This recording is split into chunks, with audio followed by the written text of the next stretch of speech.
Yes.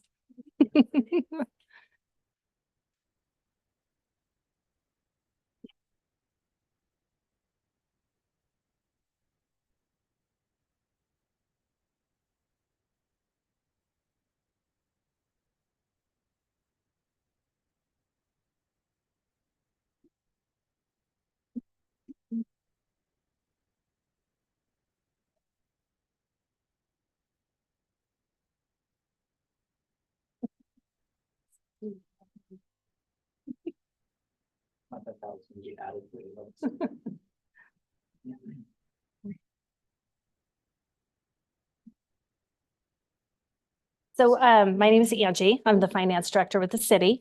And so one thing that somebody already asked me is if you are at the right meeting. So this is a budget committee workshop for both urban renewal and the city of the Dalles.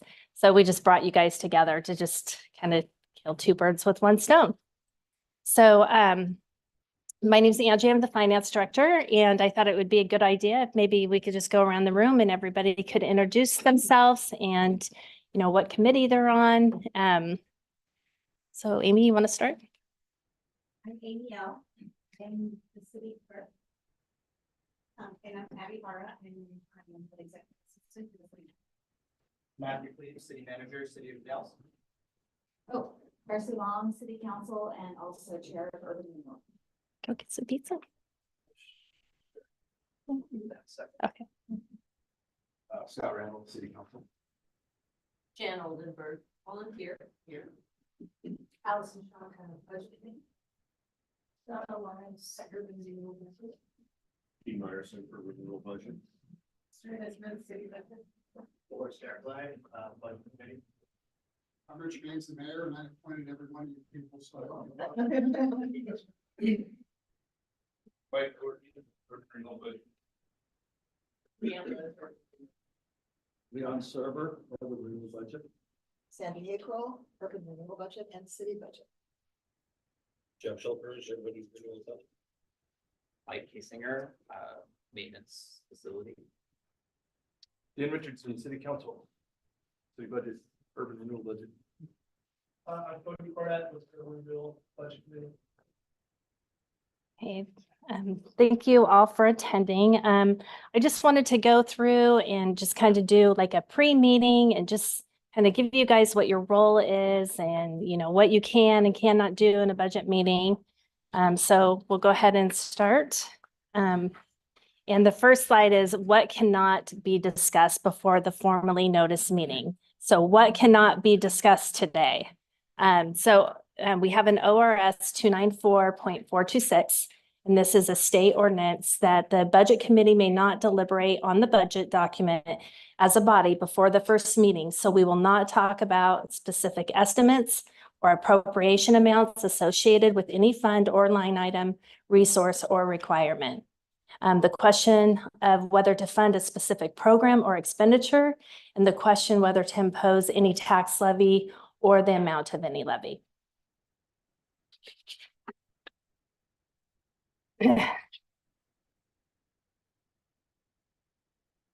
So the city's adopted budget is probably one of the most important and informative documents that the city officials will use. And what is Oregon budget law? So many people rely on you as elected officials to see what the annual budget is prepared correctly. State officials check to see that the budget is prepared and administered according to law. And citizens in your district check to see that the program they want and need are adequately funded.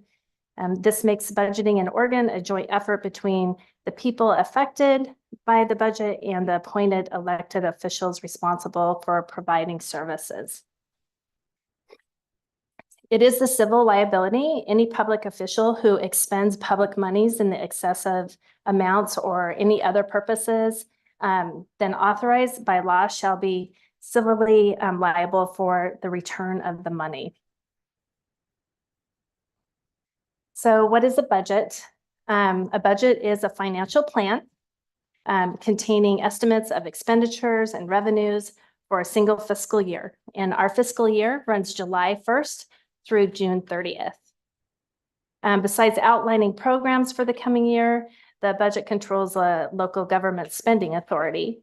And since the budgeting process encourages citizens' input, the budget is also a vehicle for obtaining public opinion about proposed programs and fiscal policies for the district.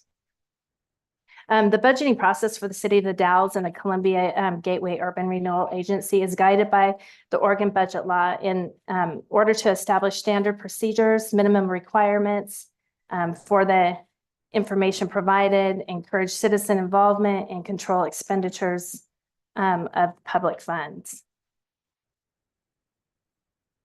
So who is on the budget committee? Wait. I'll do this first. So we have, oh, already? Okay. Okay. So I will go through questions as we go through and I'll try to stop. I'm going pretty quick because we have like only an hour to really kind of go over everything. But feel free to just, raise your hand and ask a question if you need to as we go through it. So attached to your pamphlets, you guys have the calendars for the urban renewal and for the city budget.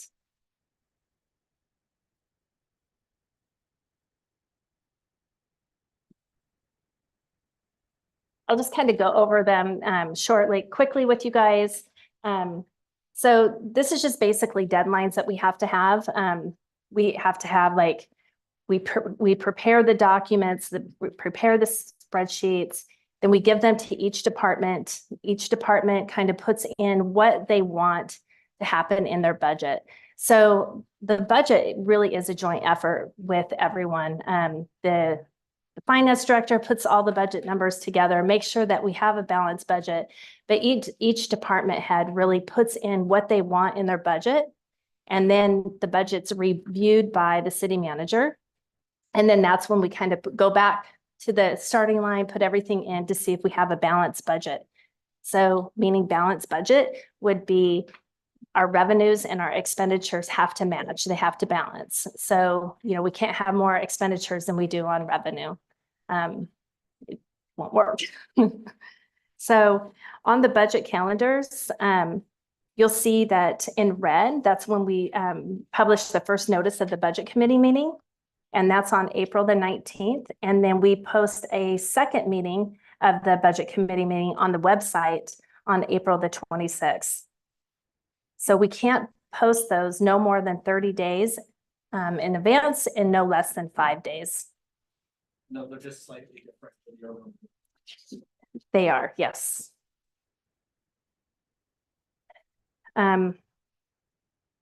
Then at that time we go through, we prepare and get the budget ready. And I think most of you guys have already received an email, but you guys have the option to receive a PDF copy, or you guys could have a paper copy of the budget. And the paper copy of the budget looks like this. And this is our current year fiscal budget. So it's a pretty detailed document. There's a lot of pages to it.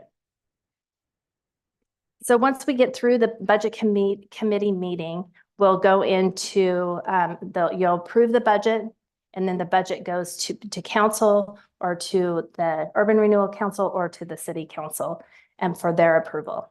So these are all the dates. And then once we complete that, then we have to deliver all the final information to the county by July 15th.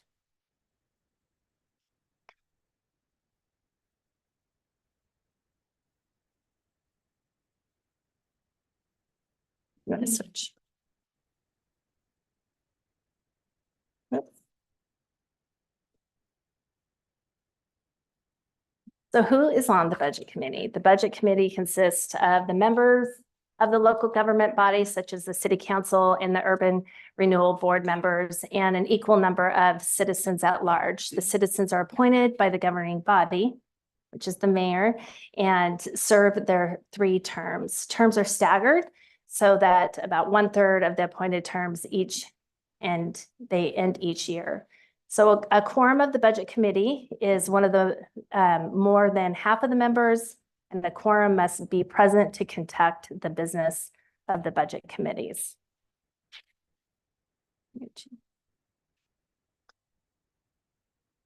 So this is where I'll go through like the budget process. Can you still hear me? So the first part of it is we have a budget officer that prepares the proposed budget. As I mentioned earlier, we're responsible for preparing the proposed budget, and we prepare it in a format that meets the requirements of the state statutes. And we develop the budget calendar, we estimate the resources and requirements, and the officer provides a financial history of each fund. That is a requirement as we go through the budget, and that's where you'll hear each department will be presenting their budget to you, and they'll be talking about their narrative. So in your budget book, you'll also have the narrative page that you can read ahead of time.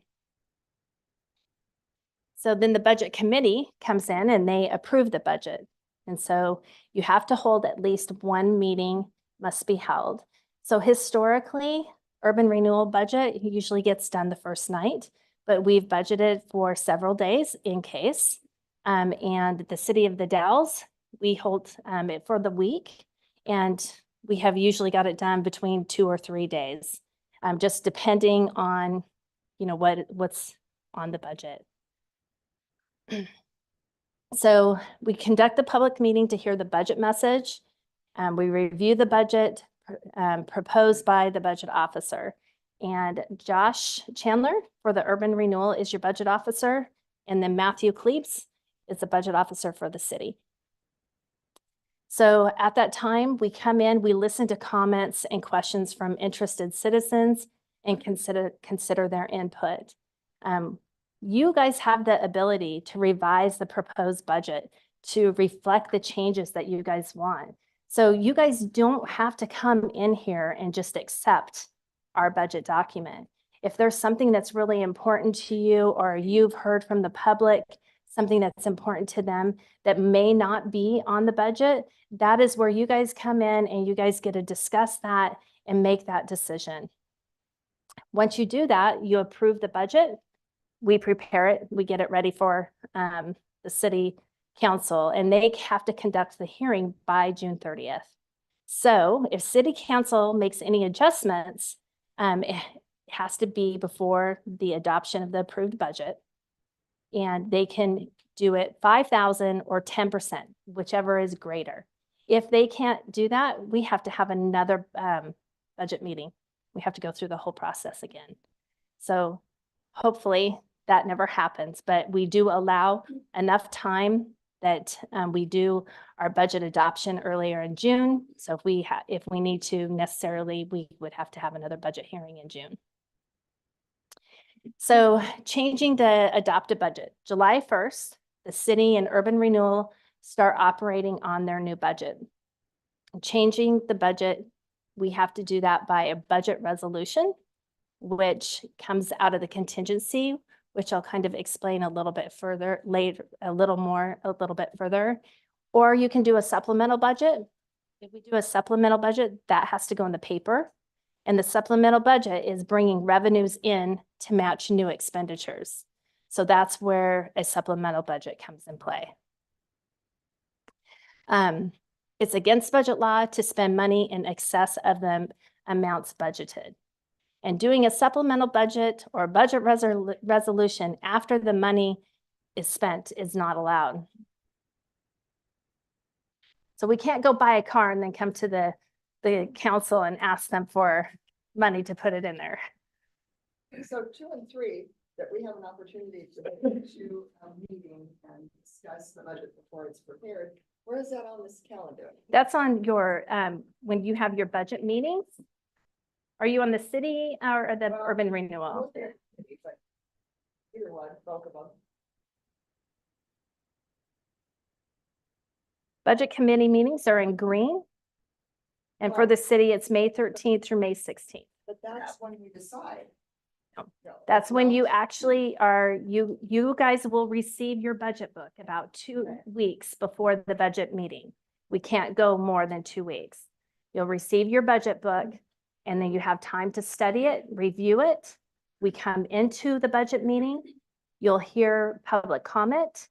And then that's when we start deliberating and we'll go with all the department heads, public works director, everybody will present their budget to you. And then you guys can decide and you can talk about what you want to add, what you want to take off. Seems late, because at the end of that week, that's when we do either pass or don't pass the budget. Mhm. I thought this would be comment prior to. Yeah, so that's typically not how the budget committee, the meetings work, because we actually can't even give out information right now. It's against Oregon budget law. Nancy, would that be the time that we could ask, what she's talking about, a more detailed? Yes, yes. And, I think it's really important, and staff has done a lot of work on their budget. Ask questions. If there's things that you guys are really wanting to change, bring those up during this time, because once we approve the budget, that's our budget for the next year. So this would be the time to deliberate and talk about all of those things that you may not be comfortable with or want changes.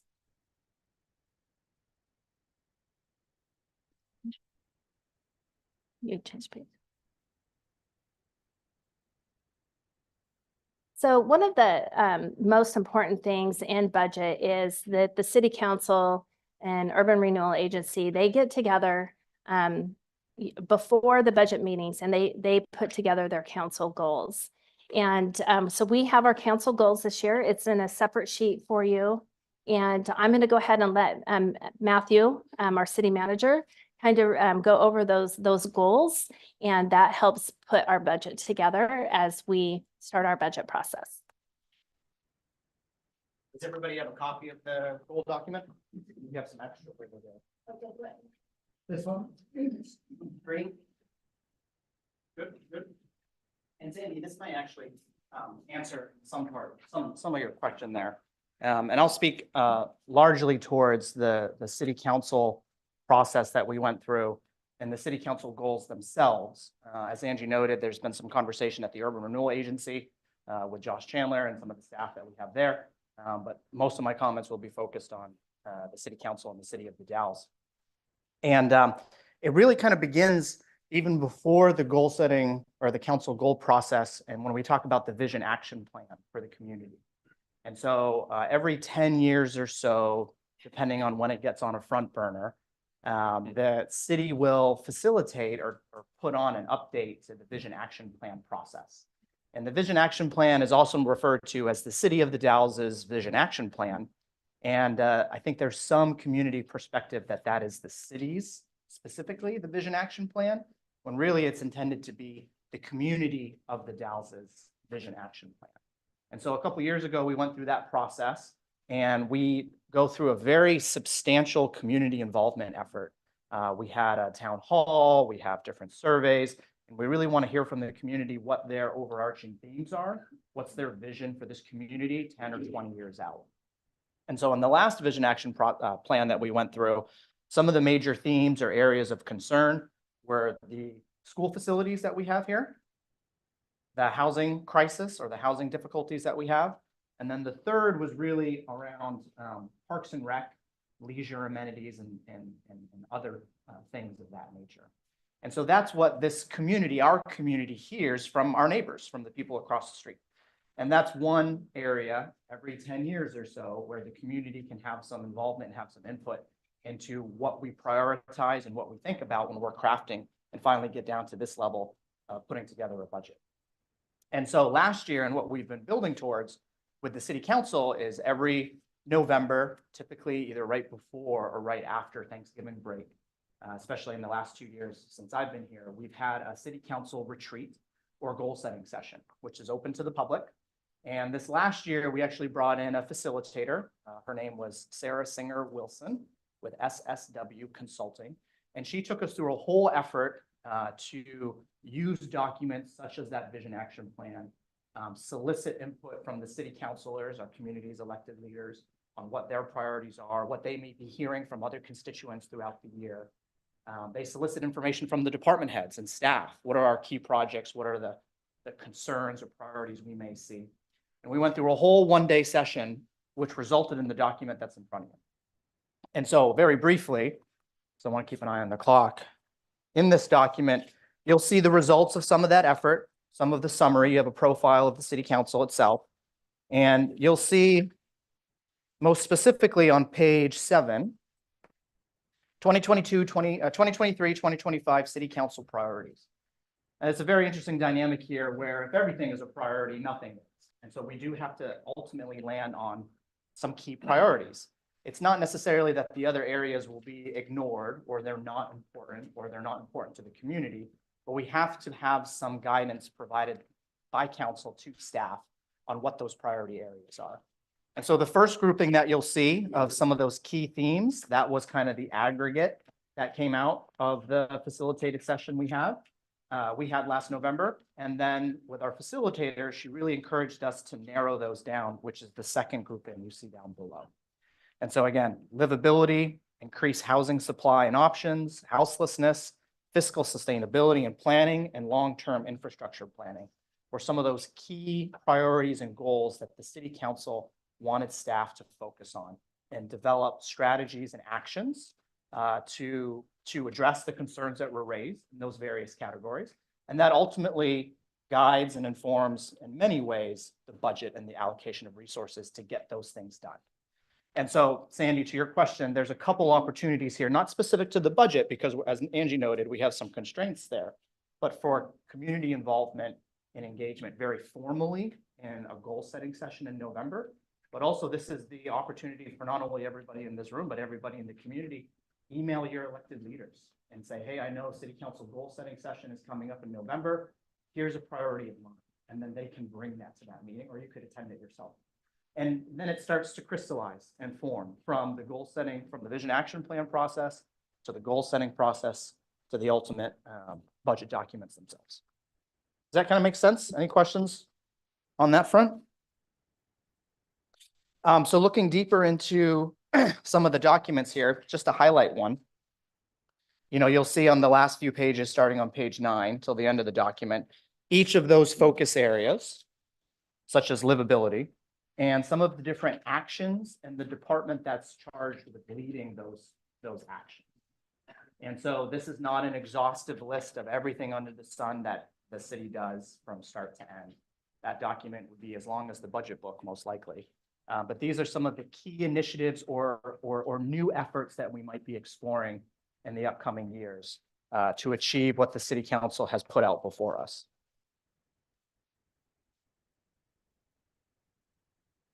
And then moving forward, especially with this refined document here, it's my intention that at least, probably quarterly, at least 3 times a year, I'll provide an update to the council on the status of these action items. And what I consistently try and do is make reference to this document, to make reference to the vision action plan, because as I'm sure many in the room have seen and felt that, we put a lot of time and effort into these plans and these projects and these master plans and whatnot, and then they sit on a shelf only to be referred to every 5 years or every 10 years. And so we need to bring the structure forward and kind of be mindful about it through and through so we don't lose anything. And so ultimately, we try and finish up, one of the reasons we have the goal setting retreat in November is to allow this document to be finalized in December, and then we bring it back to council for adoption or approval in January. And then we're off to the races with the budget calendar and the schedule that we have.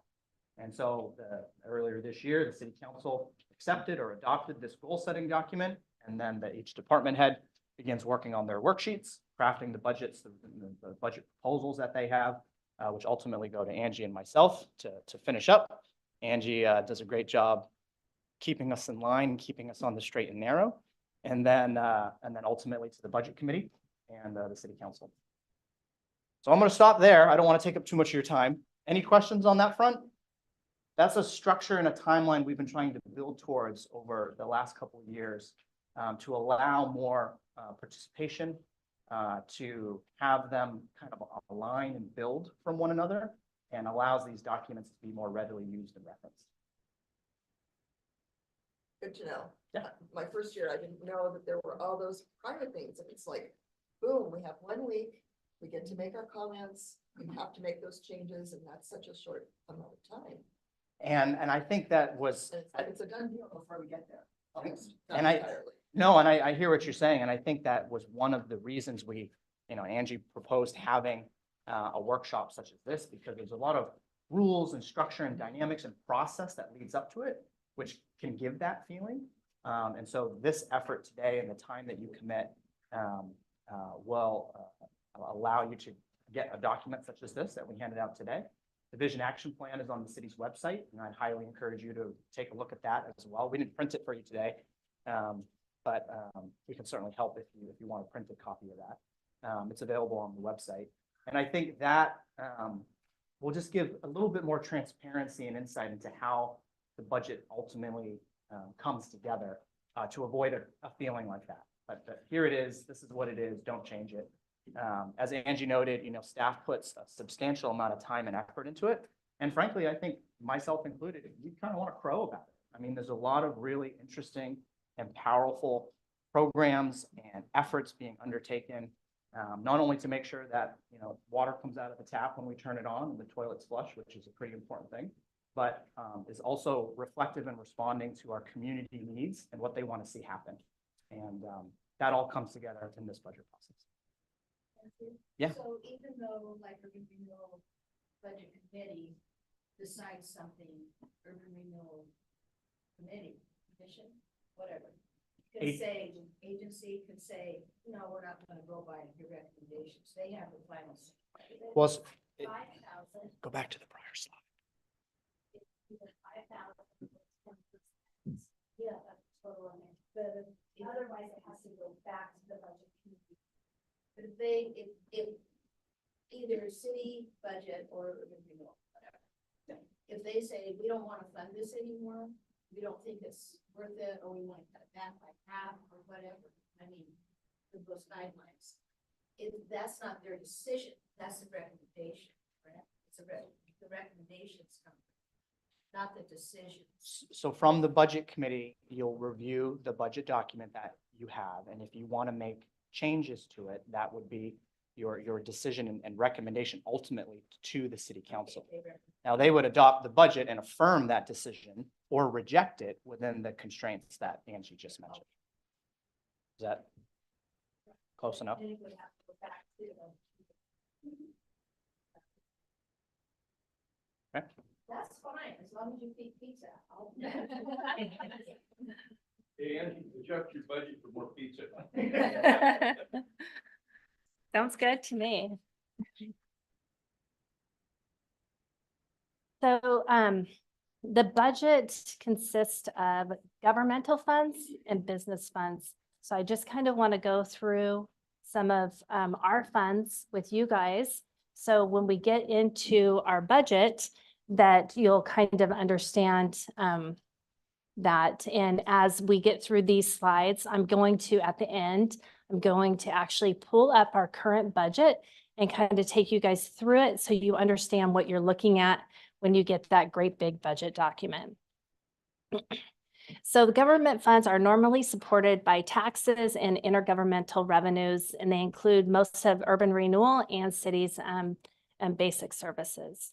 So we have, for urban renewal, we have two funds. We have the general fund and the debt service fund.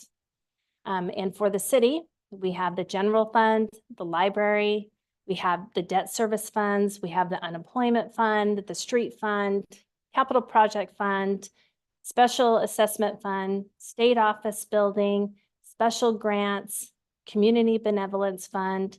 We also have an enterprise zone fund.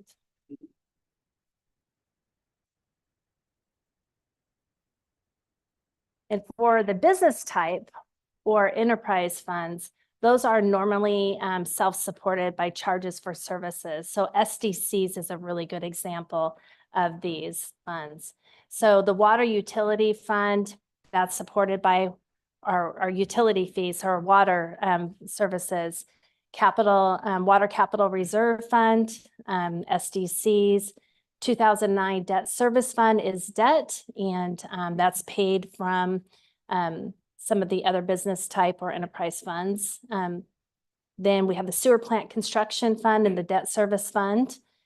Sewer Special Reserve Fund, we have the Wastewater Fund. Wastewater Fund is paid by sewer fees. And then we have the 2018 Utility Revenue Bond Fund. And we have the Airport Fund, and the Airport Fund has a debt service fund. But the airport is actually its own budget, and it has its own audit. And it goes through the city of the Dalles. It's joint funded through Clickitat County and the city of the Dalles. So they usually take the airport to Clickitat County Commissioners also.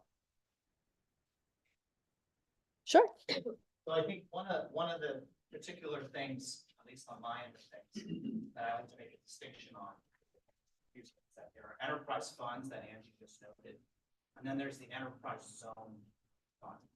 And that one word is very, very important because they're two very distinct and different types of funds. So the enterprise zone fund is the fund that we use for the tax abatements that we are all familiar with in this. So these are the Google tax abatements. They make annual fee payments to the city and county, and those are accounted for in large part in the enterprise zone fund itself. These enterprise funds, really think of them as money in, money out, right? And so as Angie noted, the water utility fund, for example, is funded by water revenue. So monthly bill you pay for your water service. That money doesn't go to the police department, doesn't go to the library. It doesn't go to the general fund or the administration that we have here. It is specifically for the water fund and operations, capital needs at that fund. Same with sewer. And so these enterprise funds listed up here are all kind of distinct in that purpose, separate from general. Enterprise funds, different enterprise funds. That make sense? The general fund is where you're going to see all the department heads coming in and going over their budget with you. And the general fund is 80% of it is the police department. And then we have other departments, and that would be like city council, city clerk, finance, utility, judicial, legal, for example. That's inside the general fund. Urban Renewal has two funds. They have the general operating fund, and then they have the debt service fund. And that's generally why Urban Renewal is usually completed in one evening. So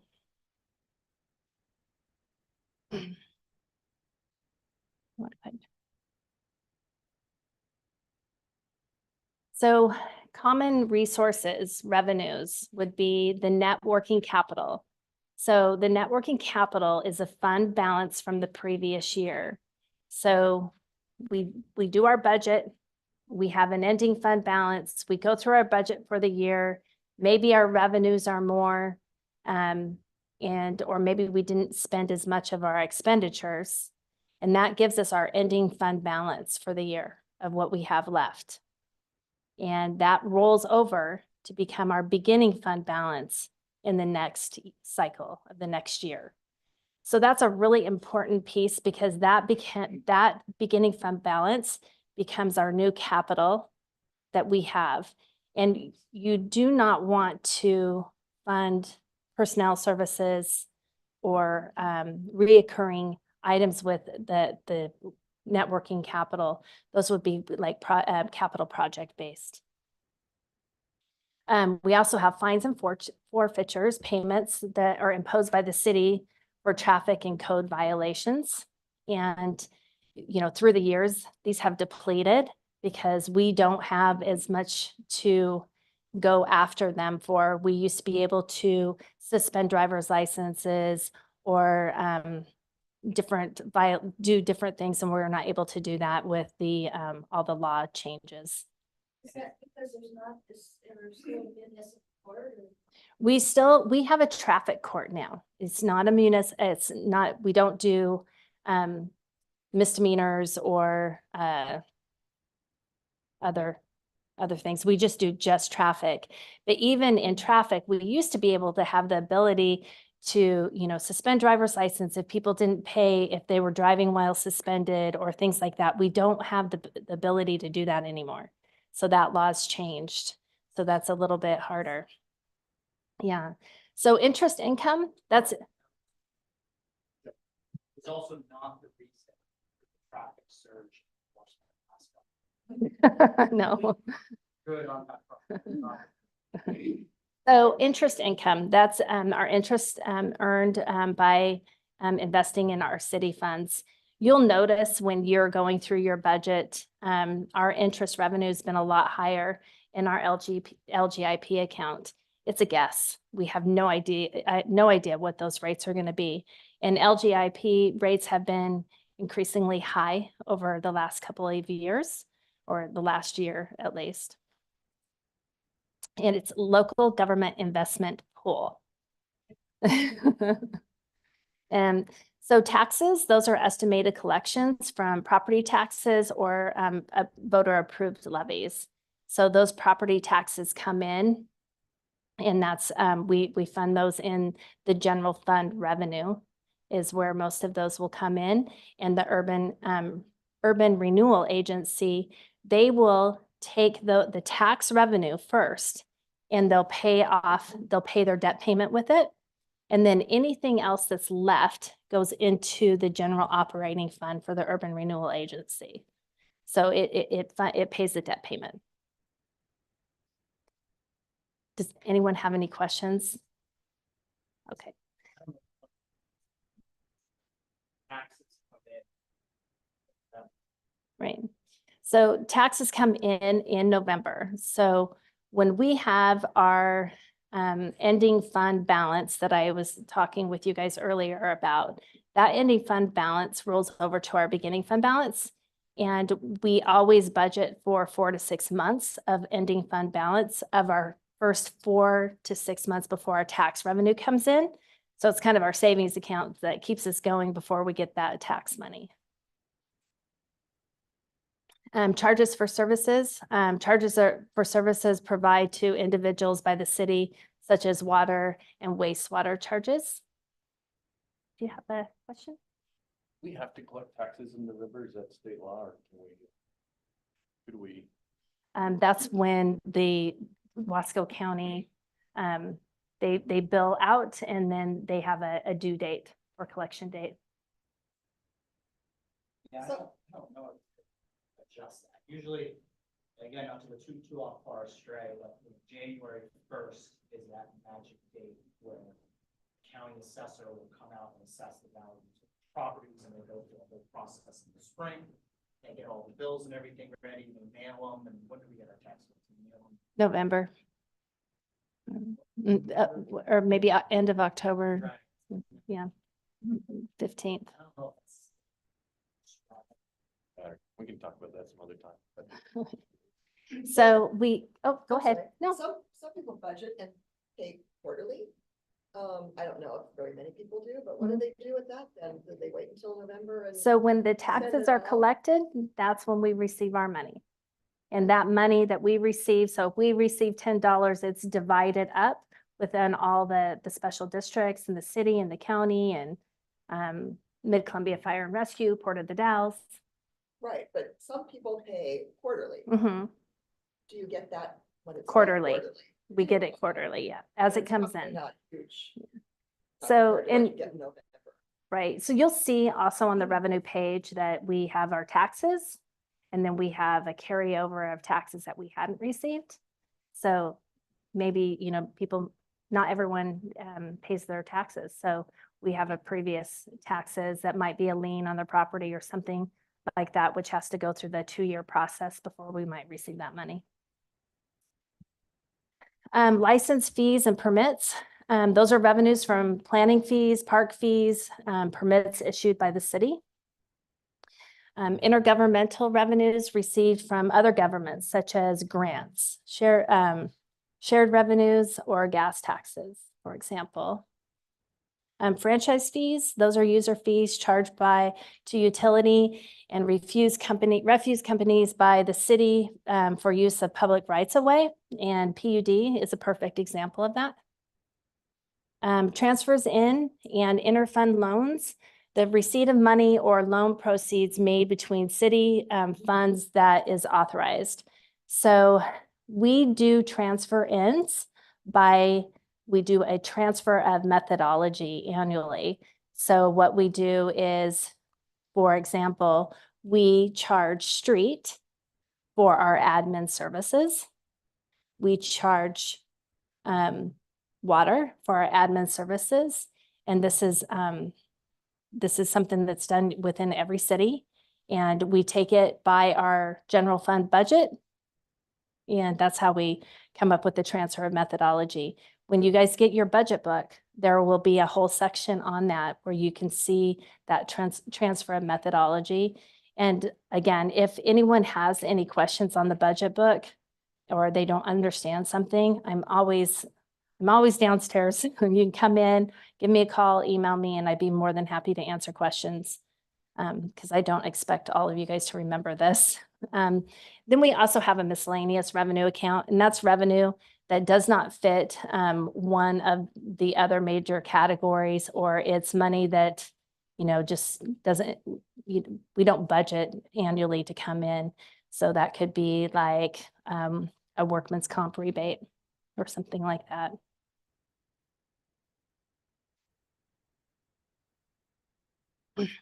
On the expenditures, we have personnel services, employee wages, employer taxes, health insurance, workers' comp, retirement.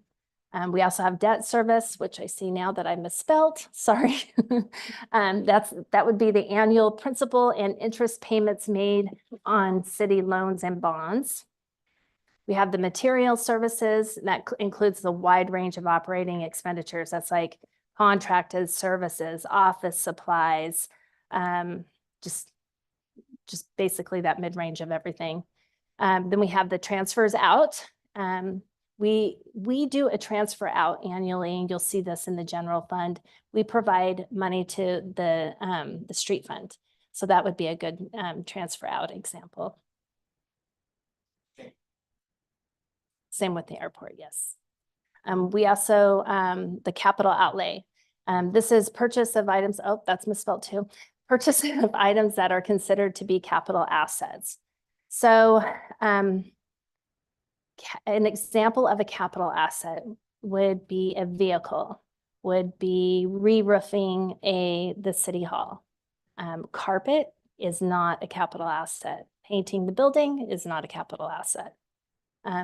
So in your budget book, there is a few pages that shows all the capital outlays. So it'll show what we're budgeting for this year, and then an estimate of what we want to budget for in the next 4 years. So you can kind of get that picture of what's coming down the line. And according to department, yes. So the general fund does not typically usually have, and then the departments doesn't really have a lot of capital expenditures. We have assets less than 5,000, and that would be like a computer or maybe a office equipment or something like that. Mm-hmm. Police. Road maintenance?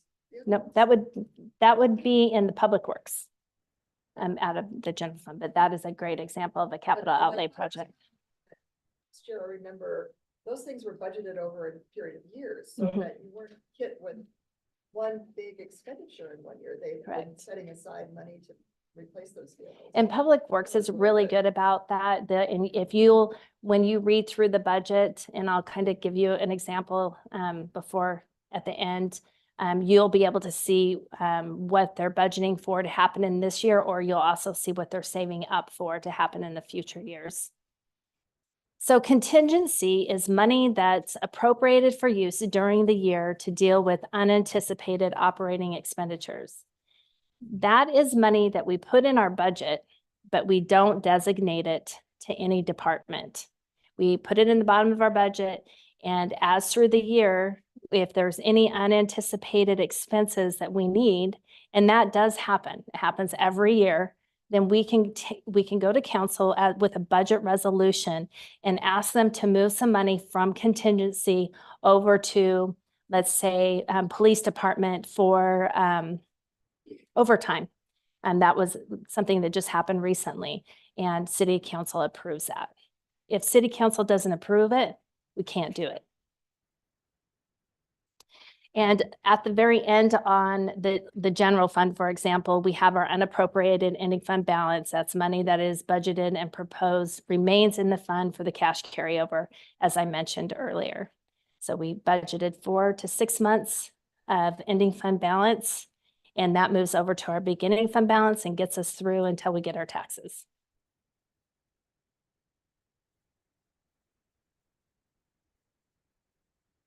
Next one.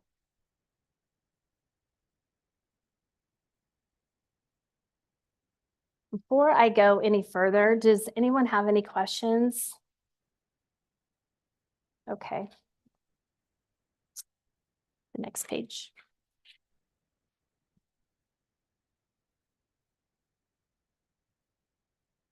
I did kind of just want to go over with you how, when you come into your budget meeting the first night, how that it works. It's the agenda for the evening. So they do a call to order, and then after that, they elect a chair and a secretary. Then the budget officer reads the budget message, and then they do a motion to certify the tax rate. And then for the city of the Dalles, we do 2 public hearings. We do a public hearing to receive testimony regarding the proposed budget, and we do a public hearing to receive testimony regarding uses of state revenue sharing. State revenue sharing is something that comes from League of Oregon Cities annually. That could be Oregon liquor taxes. It could be marijuana taxes, fuel taxes, those items, for example. So then at that point, they'll set future meetings up. And then they approve the minutes for the previous budget meetings. And then after that, it's budget presentation. So for urban renewal, the budget presentation will be done by the budget officer, Josh Chandler. He'll go through his whole budget, and then he'll go through the debt service fund with you. And then that's when you guys can deliberate and talk about if you're good with those budget numbers. And then after that, you approve the budget.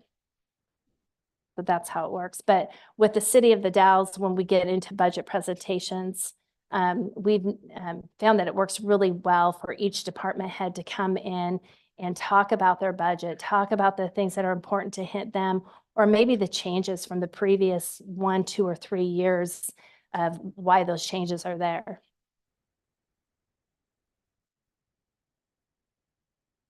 So I thought we could go over this fiscal year's budget and just kind of give you guys a little bit of an example. We only have 10 minutes left, but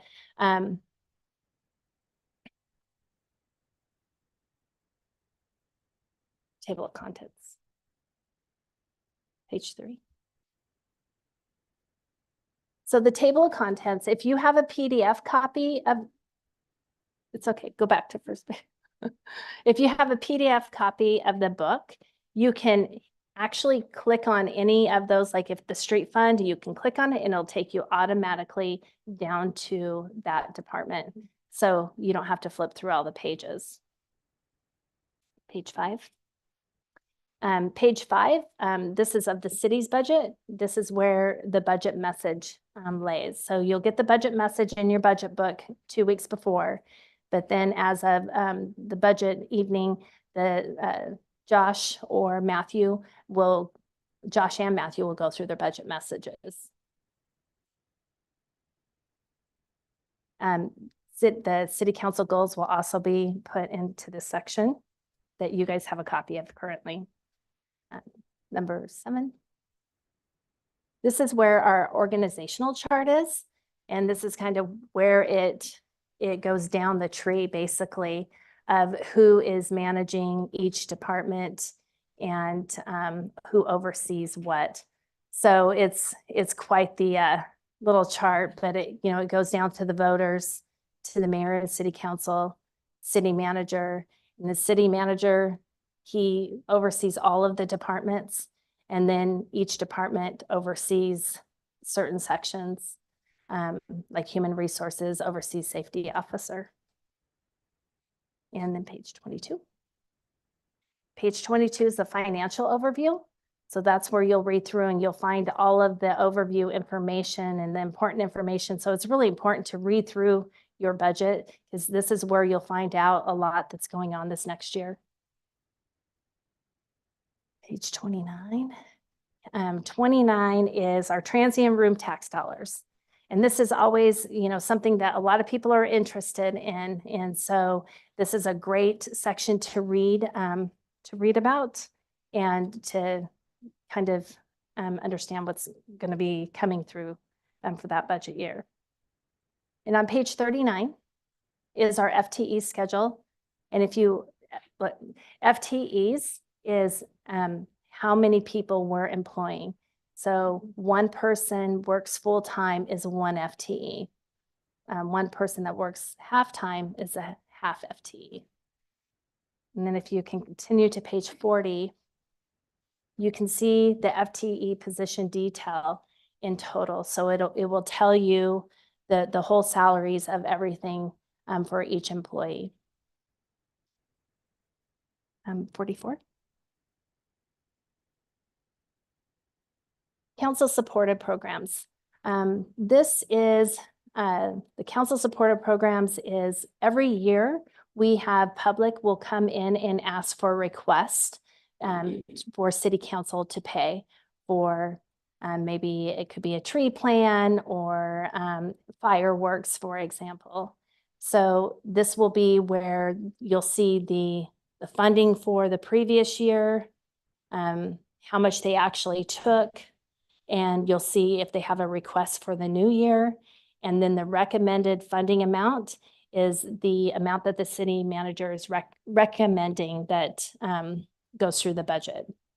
You'll also see some new items on there. They fill out applications of why they have this need. And so they have to go through a whole process before they receive that. But that has to come in before the budget hearing. Yes, that comes in at January. Yeah, it's just somewhat new process. So we developed a revised process. Who needs to go this process? Part of the overall. Can you zoom that a little, Amy? Deadline application. Just zoom it. So if I get requests after that, I will include them in the presentation. Council has full information about everyone who's asked. Then I'll also add that this funding request came in after the deadline. It's not. But it's not part of the budget people don't hear that. Yes, yeah, that'll be for the entire budget. Oh, that's for the next year. This, I don't understand. so this coming May, when we're presenting, in Right. particular, Angie and I will be presenting this section. I will go through and I will detail every request the city's received, both before and after January. But if I get a request after January 31st, I would not include it in the budget, because that's not the process that we've established. But the budget committee and ultimately the city council has more or less full discretion.